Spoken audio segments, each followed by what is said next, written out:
आता आपण बघूया गॉल ब्लॅडर. आता गॉल ब्लॅडरचं आयुर्वेद नाव येतं पित्ताशय.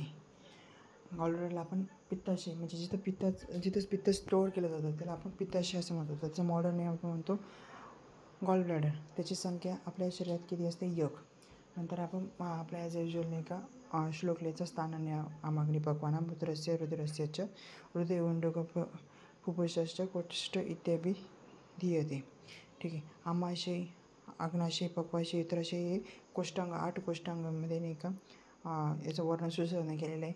तर जे पित्ताशय हे नाही का यकृताच्या आश्रयाने राहत असते व यकृताचं यकृत जे पित्त प्रोड्यूस करते त्याचं स्टोअर करायचं काम नाही का हे पित्ताशय करत असतं. ठीक आहे. एवढा आयुर्वेद पोर्शन लिहायचा, बस बाकीपेक्षा जास्त लिहायचं नाही. आता इंट्रोडक्शन सांगितलेलं आहे की it is a small sac like structure present on the inferior surface of the liver.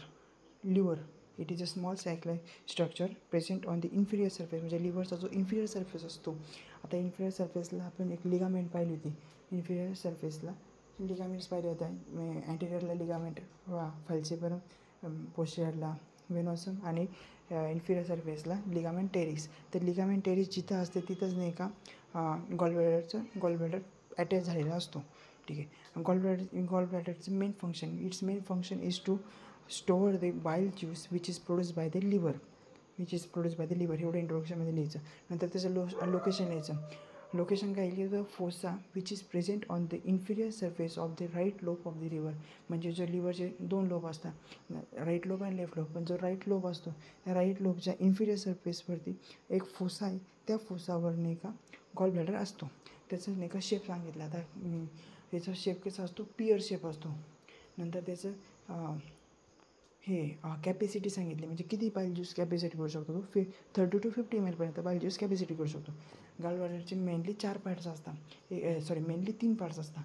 एक म्हणजे नाही का फंडस, दुसरं म्हणजे बॉडी आणि तिसरं म्हणजे नेक. तिसरं म्हणजे नेक. Funds, body, neck. आता आपण ब्लड सप्लाय बघू. मेनली ब्लड सप्लाय 3 पार्टमध्ये होतं. सिस्टिक आर्टरी सिस्टिक आर्टरी म्हणजे नाही का, नंतर राईट हिपॅटिक आर्टरी, नंतर branch of superior pancreaticoduodenal artery. कोणत्यामध्ये काय आहे blood supply? Cystic artery, right hepatic artery and branch of superior pancreaticoduodenal artery. आता नर्व सप्लाय याचा कशाने होत असतो?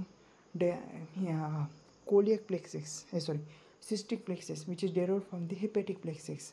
म्हणजे हिपॅटिक प्लेक्सेस म्हणजे लिव्हरच्या जे प्लेक्सेस असतं त्याच्यापासून डेराइव्ड झालेला असतो सिस्टिक प्लेक्सेस म्हणजे सिस्टिक हा वर्ड कशा रिलेट करतो? गॉल ब्लॅडरला. सिस्टिक डक्ट जी नाही का गॉल ब्लॅडरची डक्ट आहे. नर्व सप्लाय अजून नर्व प्लेक्सेसने पण होत असतो. लिम्फॅटिक ड्रेनेज काय येतो? सिस्टिक लिम्फ नोड, नंतर नाही का lower hepatic lymph nodes and upper pancreatic lymph nodes. परत बघू lymphatic drainage, cystic lymph node and lower hepatic lymph node and upper pancreaticosplenic lymph nodes. आता क्लिनिकल ॲनाटॉमी. कोलिसिस्टेटायटिस म्हणजेच काय? Inflammation of the gall bladder. जेव्हा inflammation होतं त्याला cholecystitis. Cholecystectomy म्हणजे surgical removal of the gall bladder is called as a cholecystectomy. नंतर cholecystiasis म्हणजे काय? Stones are form in the gall bladder and this condition is called as a cholecystiasis. Okay, that's it. Thank you.